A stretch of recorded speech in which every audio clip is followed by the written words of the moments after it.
Welcome to the Life Coaching Show. I'm your host, Justin Gentry, and it is my goal to help you turn your God-given potential into reality. Thank you for tuning in today and pushing play and listening to the show. I know that you're busy. I know that you have a million things that you could be doing. In fact, maybe you're doing them now. Maybe you're working out. Maybe you're driving. But I know that you have choices and you have chosen to listen to the show. And for that, I'm grateful, especially today because we have an outstanding show available for you.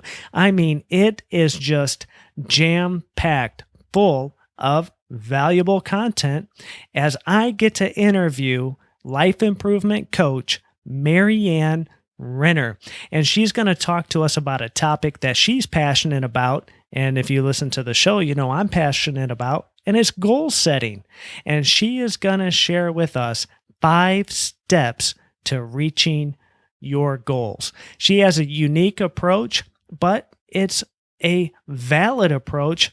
But more importantly, it's an approach that gets results. And she loves to speak about this topic. And she also coaches around this topic. So you're going to get a ton of information today. You may even have to replay this episode because there's so much. But I want to introduce to you Marianne Renner. Enjoy the interview.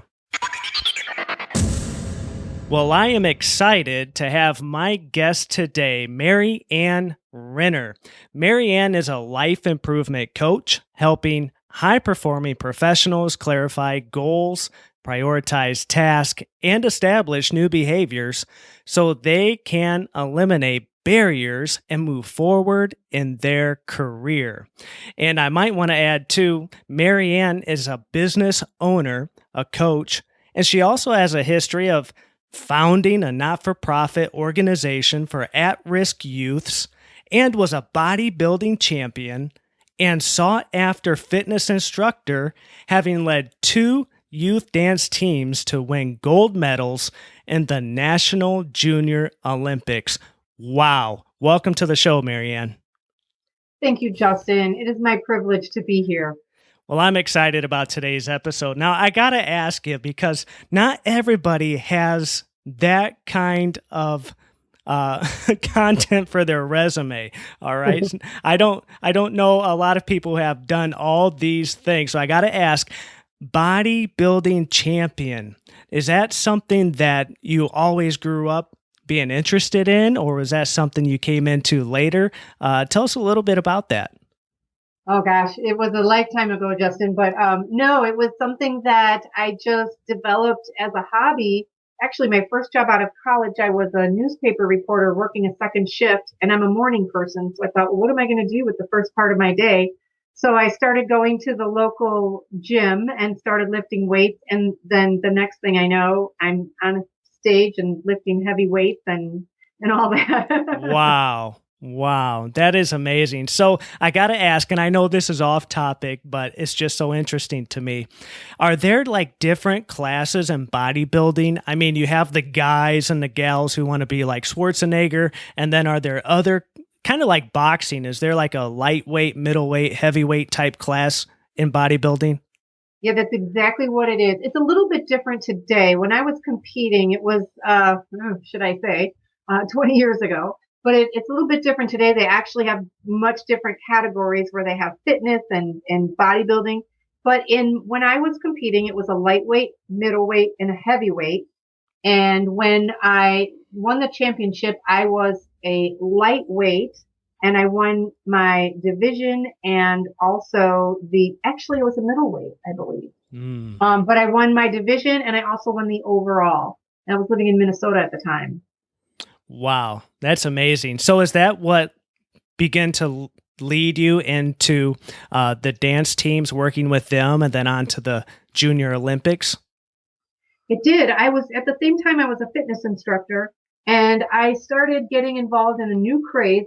Back then, it was new, hip hop dance. And so I was teaching it as a fitness class. And at the time I was at the YWCA, and it started attracting a lot of kids because it was just a family environment. And I was involved in the fitness industry, teaching master classes to instructors and getting a lot of requests to perform or do demos. And I saw a lot of kids that wanted to be part of it, and they had some difficult circumstances in their lives. So I told them I would give them free dance classes.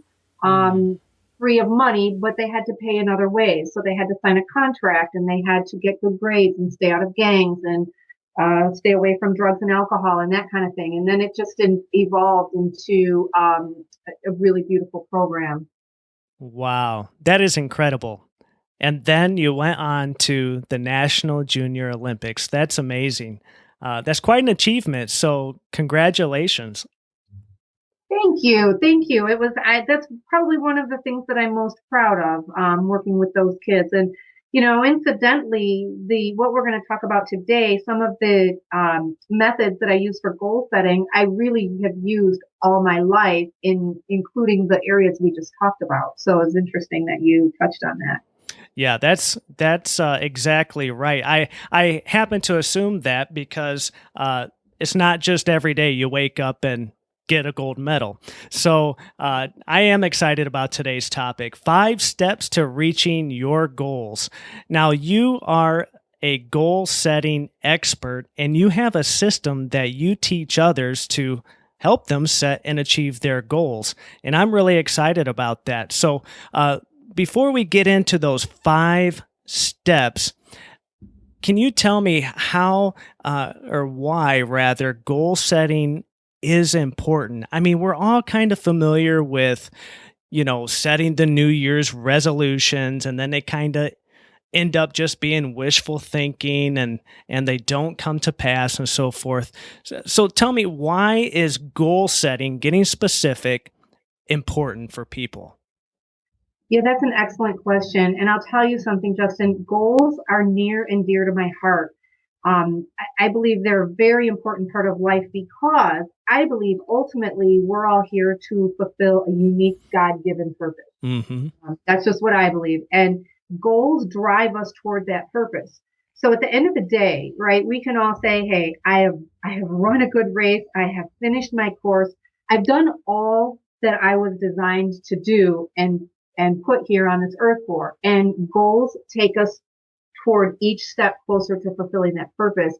Case in point, setting these goals of, when I was doing the fitness and the bodybuilding, that led me to the youth dance troupe where, children's lives were touched and moved. So I really believe that if we don't have a goal and we don't have a vision in sight, I just feel that really moves us more directly toward fulfilling that purpose.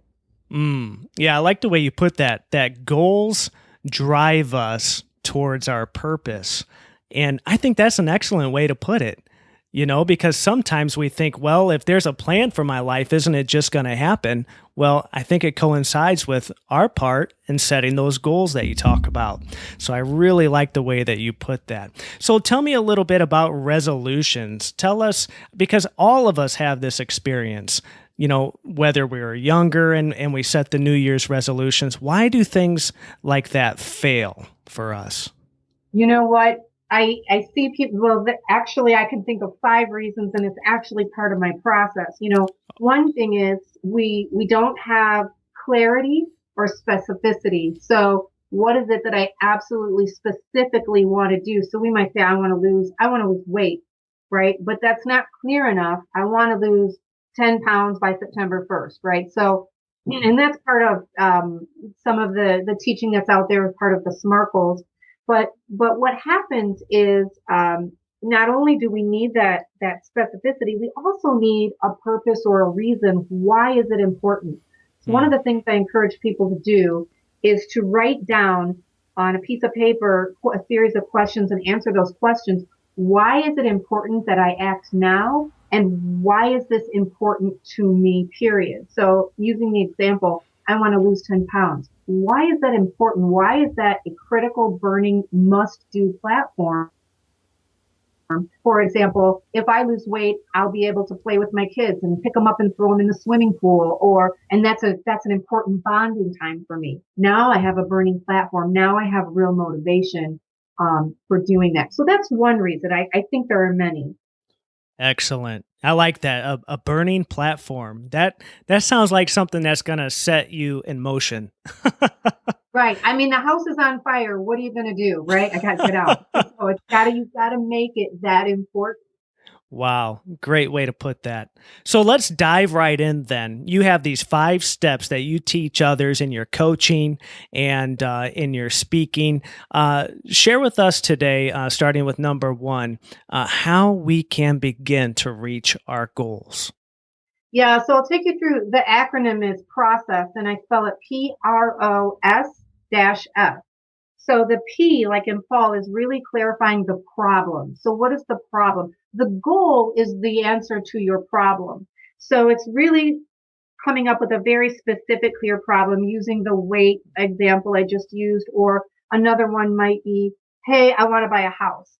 Okay, so your problem is you need to get into a house, but let's get more clear and focused, and narrow. I want to save $10,000 for a down payment in 12 months.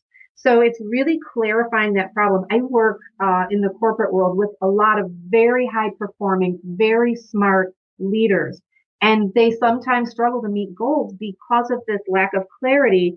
We all in this life today have so much chaos. We're pulled in so many directions. I'm trying to read 2 different email accounts and check my voicemail and running here and there.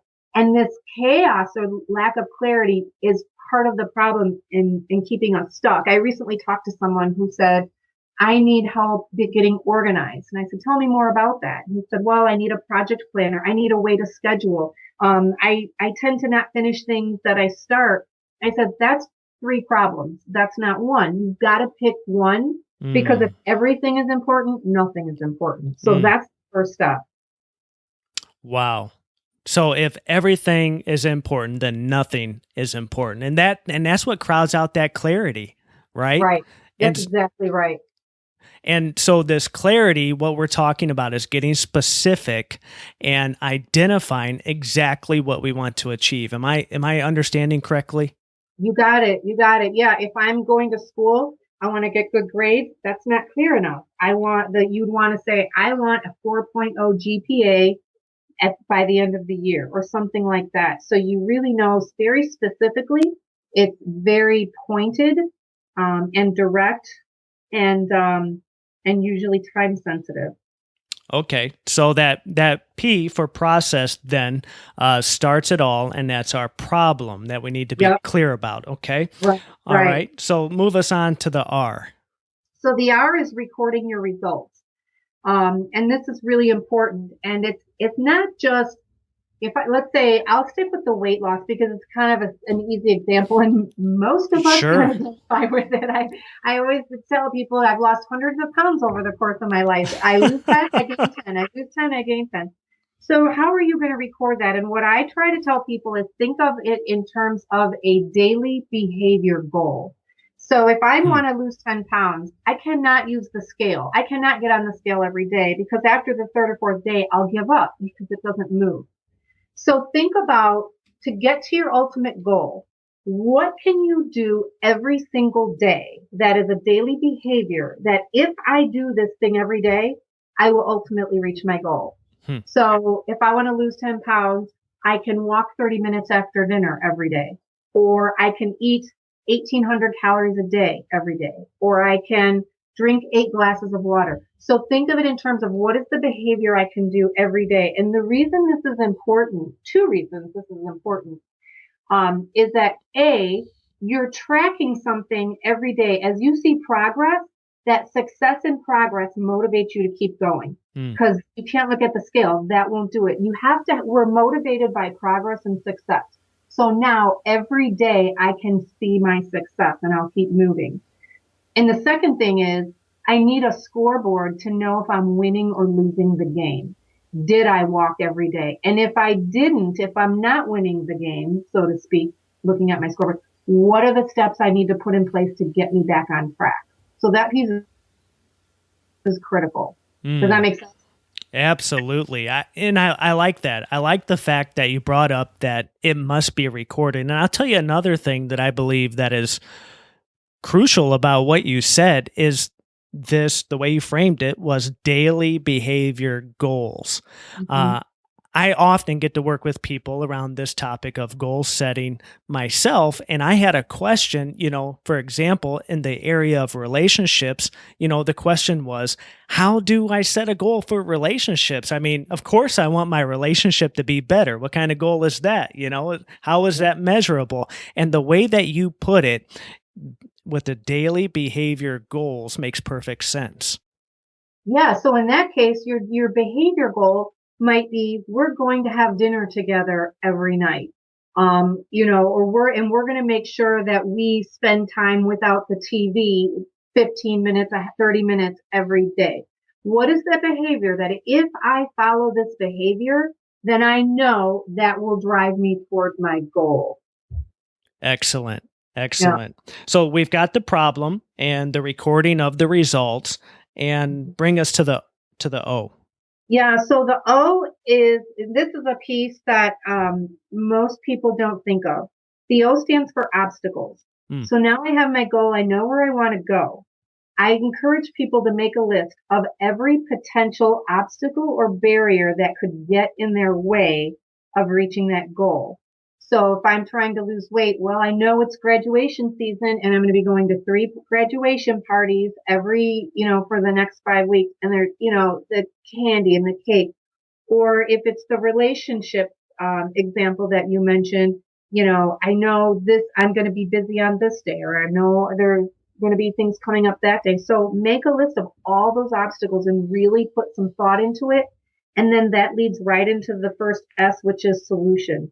So write down a list of your obstacles and what are your solutions to those obstacles. So when they come up, you already have a plan in place for how you will overcome them. Mm. Yeah, I think that's a great way to think about it. And it's not that you're being pessimistic, but you're being real that there is going to be some opposition, some resistance in trying to achieve positive change. Right. I think that resistance comes natural, whether it's internal or external. And I like the fact that you tell people that you need to identify what those potential obstacles are. And Right. yeah, I like that. Absolutely. So, and then you said that leads to the solutions. Can you give us a little more about the solution in the process? Yeah, so I just have people just write down. So if I'm trying to lose weight, let's say, and I know um, weekends, I know I'm going to go off of this program over the weekend, but I also know that when I eat a healthy breakfast, that starts me on the right track. So I'm going to make sure that I'm eating a healthy breakfast on the weekend or whatever it is. You just, in this place, you have to do some soul searching and just get creative with it. And it's a little experimental. So you have to kind of think broad and think general and come up with some ideas. So if you say, I'm going to try to go for a 30-minute walk after dinner, if you're trying to lose weight, and then after dinner, you're tired or you're trying to get the kids to bed. Okay, maybe you want to switch that to the morning, or maybe you want to just think about what are the things that are going to get in your way. If I have a goal to make sure I get to church every Sunday, and I know if I'm single and I live alone, it's so easy to hit that snooze, then I'm going to find a partner, a friend, a family member that we are going to go. There's that accountability partner. We do that with working out sometimes too. So just start coming up with all these things. And you're right. It's not pessimistic. It's just saying, what am I going to do, to make certain that this is my burning platform and I'm going to make it happen. And sometimes you don't know. Sometimes those things come up during the process and then you stop and that's where you course correct, right? That's where you look at your scoreboard and say, all right, what am I going to do differently? I've had people say, well, I get hungry and I eat. And I say, well, try drinking a full glass of water when you feel hungry. And sometimes that does the trick and you don't eat. You just really were thirsty. So, it's just getting a little creative and thinking about ways that you would handle some of these situations when they come up. Mm. Well, I know for me, you hit a nerve when you said getting ready for church on Sunday. Yeah. We have a large family. We have four boys, and in fact, our first baby girl is due next week. So, Oh, uh, wow. yeah, getting Right. ready on Sundays can be a challenge around here. But typically, what we do, we get our things ready on Saturday. Exactly. That's your So solution to your obstacle. That is a perfect example. yeah, yeah. Yeah. So as soon as you said that, my mind went to Sunday morning for sure. But yeah, it is fun. So I like that solution aspect because it sounds to me what you're encouraging others to do is to also be not only creative, like you said, but even flexible. I think sometimes when we set goals, and I know that this is true for myself, there has been times when I have set goals and I've been so rigid about everything that the moment I veer off the course, like you mentioned, then I feel like a failure. Yep, But that's exactly right. And that's, and sometimes we call there's a phrase for that. It's all or nothing thinking. Oh, I ate this cookie, mm, therefore I blew it, and then I'm just going to forget it and throw in the towel. And that's another place where that recording your results really comes in handy because it helps you look and see, okay, I'm looking at my calendar here, and I really only blew off my workouts, you know, 5 times. I'm still really on course 95% of the time. So it kind of helps bring that reality back. mm, yeah, I think that it reminds me when I get an opportunity to speak. Sometimes I tell my audience that we're not about perfection, but we are about progress. And that's what we're after. I mean, we have to progress to achieve the goals. And I like the way that you framed that in the solution. So what's our next step in the process? So the final S stands for sustain. And this is really where the game is won or lost because it's a lot. Believe it or not, going on a weight loss program is really kind of easy. Mm, It's what do you do when that's over and how do you maintain or sustain? So the last S is having a sustainment plan. And it's really kind of baked into the prior steps because having those daily behavior goals will help you sustain because you'll be motivated as you're able to see that progress. Also, answering those questions in the beginning and putting some real thought into, I must take action now or else. Why is this important to me? And another one is, how does this make me feel? Because, you want to think this really gives me a sense of satisfaction and purpose and that kind of thing. So if you have those things written down and documented and in a place where you can look at them regularly, those things will help you sustain your progress and keep you going when you want to give up. mm. Yeah, I know that that once we write these things down, that we're more likely to achieve success. And there's just something that happens within when we begin to write down. And so when you're going through this process, do you often encourage people that you're coaching or speaking to write all of this down as they're going through your 5-step plan? Is all of this written down? Is there a guide?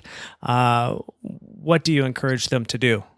Yeah, so I actually have a worksheet for people. They can find it, they can email me if they want and get it through my website. But I do have a worksheet where they would document, they would write out their goal. They would write out how are they going to measure the results. And my kitchen wall right now is wallpapered with all kinds of things because I really am trying to lose a couple of pounds and I am using this process.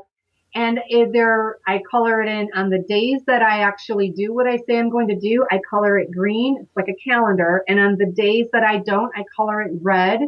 Red is the stop. Okay, stop and reevaluate and Mm, reassess. Green, go. And so, yeah, so on the worksheet, they would write down what is the problem they're trying to solve? How are they going to record it?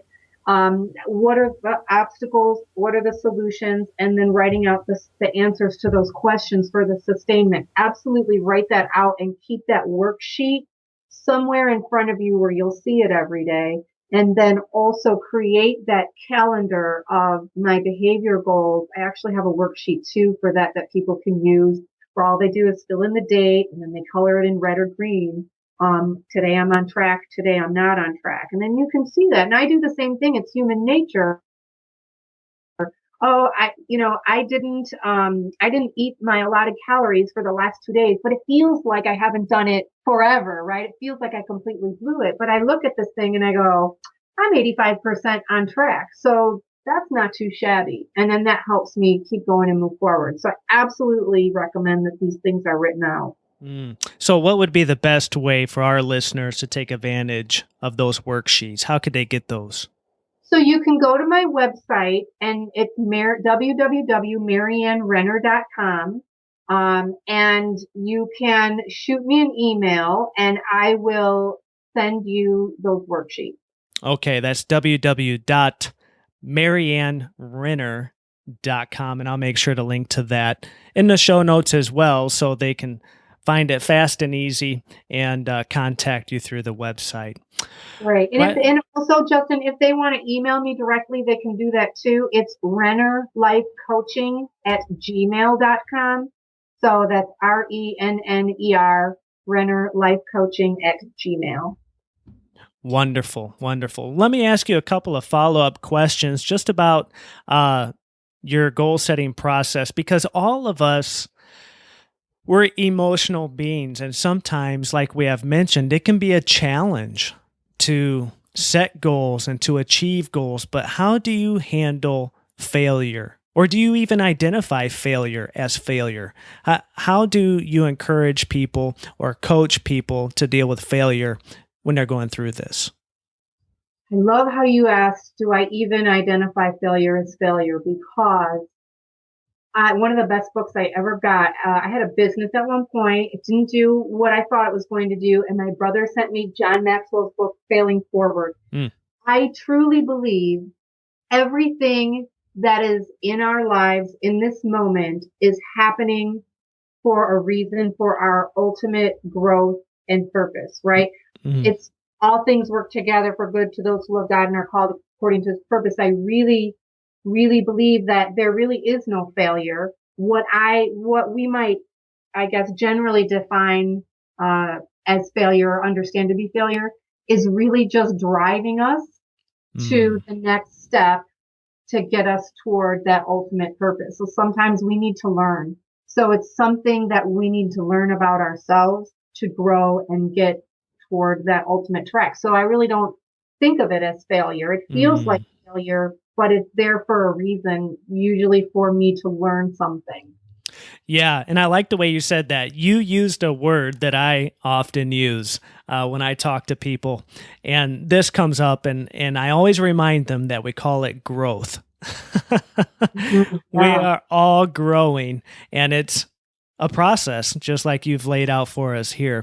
Let me ask you another question about more on the celebration side of goal setting. I know that I believe it was Harvard that did the research that if you, for example, share your goals with everybody else around you, that you almost get a premature feeling like you've already achieved the goal, and therefore, like you've mentioned, your burning platform or your drive kind of lessens. Do you have any thoughts about that? Have you seen any trends with sharing your goals with everyone, or do you recommend keeping them to a small group of family and friends? Any thoughts on that? Well, I haven't heard that before, so I don't. I think different people are motivated by different things. Sure. And for me personally, if I tell a bunch of people, that helps keep me accountable because I don't want to let people down or let them think that I didn't hold up my end of the bargain. But everybody's motivated by different things, so I really don't know what to say to that one. Sure. Maybe a little subjective too. So, Yeah. so how do you encourage people to celebrate once they've achieved the goal? Do you give them Yeah. permission to celebrate? Oh, yeah. I think that's absolutely a fantastic thing to do because, that's what life's about, right? So you do want to celebrate. You do want to celebrate your successes. And, and when you miss, you kind of want to give yourself, I mean, you don't want to beat yourself up, but you want to kind of make it a little uncomfortable for yourself and know to get you back on track. I absolutely think celebrating those successes, look, we're all motivated by pain and pleasure, really. So if you know it's going to be a little painful to miss your goal and it's going to feel really good to make it, absolutely find ways to celebrate. Well, that's wonderful. That's the exciting part. Besides the results. Absolutely. Absolutely. All right. So I just want to recap here for our listeners about this process of goal setting, this 5-step plan. And that is P for problem. The R stands for recording the results. And the O stands for obstacles. And then the 2 S's stand for solutions and sustained plan. Do I have that correct? Yeah, you got it. Oh, wonderful. Well, a pen does wonders, but well, I think that's a wonderful process. I know it's one that I want to take advantage of, and I'm certain that my listeners will as well. And you have just jam-packed this episode. I know some of the listeners are going, what? What did she say? Okay, I've got to go back and listen to that. I mean, you have just provided so much, and I'm so grateful for that. While we wind down here, let me ask you, what has you really excited today? What has you pumped up? I don't know if you're still, in the bodybuilding realm or if you're thinking about going back to the Olympics, but what has you excited most today? My bodybuilding days are far behind me. Oh, okay. but I do still exercise. But today, my coaching practice is the most exciting thing to me because I love helping people. I love the fact if somebody is moved toward their ultimate purpose and calling and fulfilling their life's dream and destiny, and I had any kind of role in that at all, I can't even find the words. I'm stuttering and stammering because the fulfillment that I get to be able to be a part of that is unbelievably amazing. That's what gets me excited today. Yeah, and one of the things that I enjoy about coaching personally is working with people who are eager to grow. They're eager to move from where they are to where they want to be. And my listeners know that I have a ministry background, and in ministry, we know that we do a lot of counseling. That's just part of the role. And when we're counseling, a lot of times we're looking backwards and we're dealing with things that must be dealt with and so forth. And counseling is a wonderful thing. I am not downplaying that at all. There's a place for that. But what I love about coaching is that you're looking forward instead of backward. And you get to serve along people who are eager about growth and life improvement and about what you do, and that is setting and achieving life-changing goals.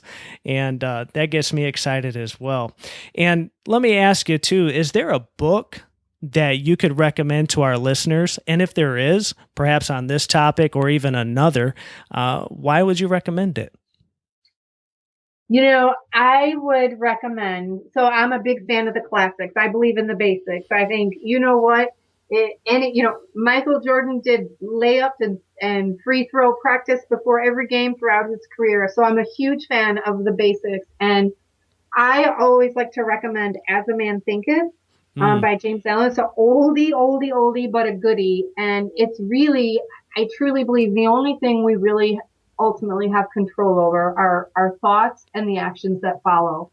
And so I'm just a big believer in mindset and where you direct your thoughts, right? As a man thinketh, so is he. And so that's my big book. And another reason is you can read it in a minute. And over and over. It's a tiny little book, and it's got some devotional things in it, and it's fantastic. So that's my book.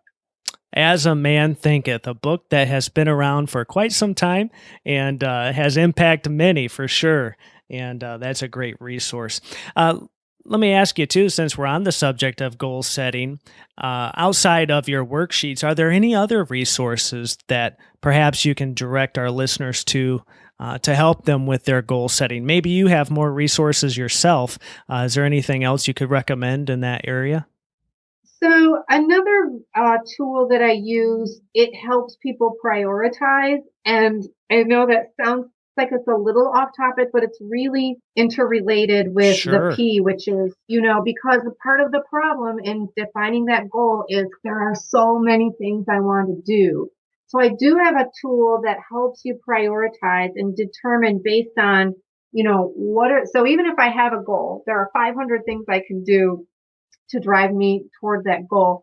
So how do you figure out what the most important is? So I do have a tool for that. And if anybody wants the prioritization tool, I can send that to them as well. All right.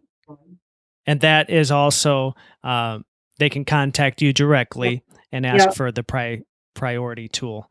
Great. Right. Wonderful. Well, Marianne, you have just given us so much to think about, so much to consider, and obviously some life-changing principles that will help us both personally and professionally. And I want to thank you again for joining us. You've been generous, you've been kind, and we certainly appreciate it. Thank you, Justin. This was really fun for me. And thank you for your generosity in inviting me to be on your program. My pleasure. Wow. Was that just a episode full of content or what? I mean, there is so much there that you can use that right away and start making progress. Now, I just want to share with you, she had mentioned that you can contact her via email and receive those goal setting worksheets at no charge. So you get the goal setting worksheets, and you also get the priority worksheet that helps you to set your priorities in the right place. And all of that's free. So reach out to her. Just shoot her an email, and she'll be glad to send those to you. And that email again is rennerlifecoaching@gmail.com. Let me spell that for you. It's RENNER life coaching@gmail.com.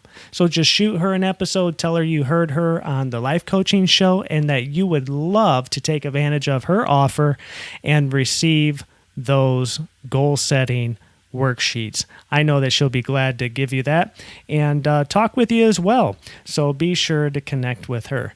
Thank you for tuning in today. I know that it was an episode in which we gave you a lot to think about, but I trust that it's going to be helpful and encouraging and inspiring. So until we talk again next week, remember, keep turning your potential into reality. Take care.